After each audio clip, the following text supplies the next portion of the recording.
இந்த தக்காளி எங்கிருந்து தோன்றியது அப்படின்னா முதலாக வட அமெரிக்கால தான் இந்த தக்காளி தோன்றியிருக்கு. தக்காளியினுடைய பிறப்பிடம் வட அமெரிக்கா தான்.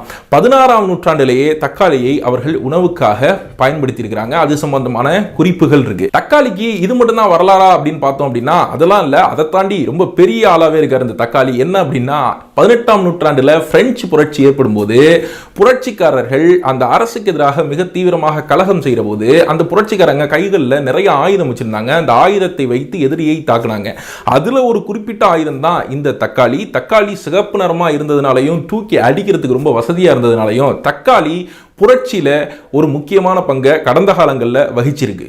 என்னதான் தக்காளிக்கு இந்த மாதிரி வீரதீரமான வரலாறு இருந்தா கூட மக்கள் தக்காளியை சாப்பிட்றதுல மிக தீவிரமாக தயக்கம் காட்டினாங்க. இன்னும் சொல்லணும் அப்படின்னா அவங்களுக்கு அச்சம் இருந்தது. ஏன் அப்படின்னா தக்காளி பழம் என்பது விஷம், தக்காளி செடியும் விஷம், அதை சாப்பிட்டா நம்ம செத்து போயிடுவோம் அப்படின்னு சொல்லி ஒரு மூட பழக்க வழக்கம் அமெரிக்காவில் மக்களிடத்துல இருந்தது. அந்த மாதிரியான காலகட்டத்தில் தான் ஒரு ஆள் எழுந்து வந்து தக்காளிக்கு ஆதரவாக போர்க்கொடி தூக்குனாரு. அவர் வேற யாரும் இல்லை, விஞ்ஞானி ஜான்சன். அவர் தான் ஒரு 2000 பேரை ஒன்னா கூப்பிட்டு உட்கார வச்சு உட்காருங்கடா சின்ன பையன் மக்களா அப்படின்னு சொல்லி அவங்களுக்கு நட்ட நடுவில் உட்காந்துக்கிட்டு கூட நிறைய தக்காளி பழத்தை எடுத்து வச்சுக்கிட்டு அந்த தக்காளி பழத்தை சாப்பிட்டு எந்திரிச்சு நின்னாரு. அவர் நின்று சகஜமா இருந்த பிறகுதான் பார்த்துக்கிட்டு இருக்க மக்கள் என்ன நினைச்சாங்க அப்படின்னா, ஓஹோ இவர் தக்காளியை சாப்பிட்டாரு, இவருக்கு ஒன்றும் இல்லை, அப்ப தக்காளி சாப்பிடக்கூடிய ஒரு பொருள் தான் அப்படின்னு சொல்லி அப்பையில இருந்து தான் அமெரிக்காவில் தக்காளி சாப்பிட ஆரம்பிச்சாங்க.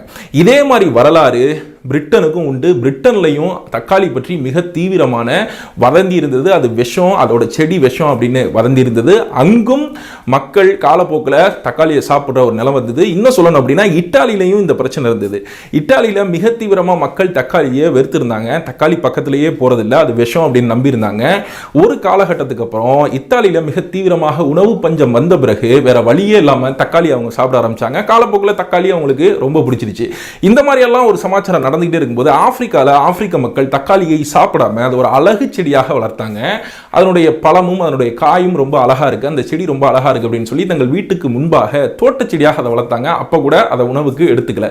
இப்படியெல்லாம் இருந்த தக்காளி ஒரு காலகட்டத்தில் குறிப்பா 18ஆம் நூற்றாண்டுல உலகம் முழுவதும் பரவ ஆரம்பிச்சது. குறிப்பா ஆசிய கண்டத்துக்கு வர ஆரம்பிச்சது. அது ஈரான், ஈராக் இந்த மாதிரியான நாடுகளுக்கு வந்து பின்னாடி சீனாவுக்கு வந்து அதன் பிறகாக இந்தியா வரைக்கும் வருது.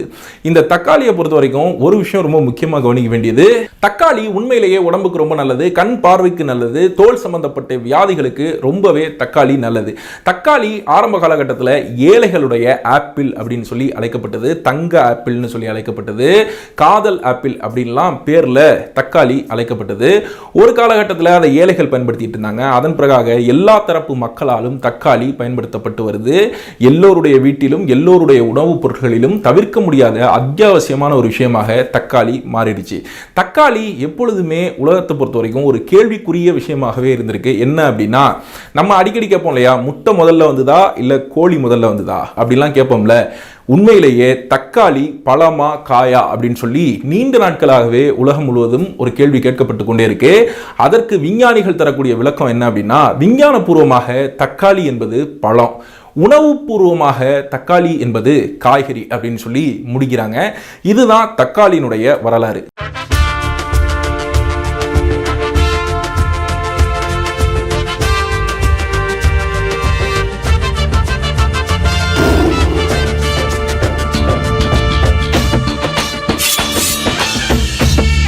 எங்கள் தேசம் ஓர் இனத்தின் பெருங்கனவு.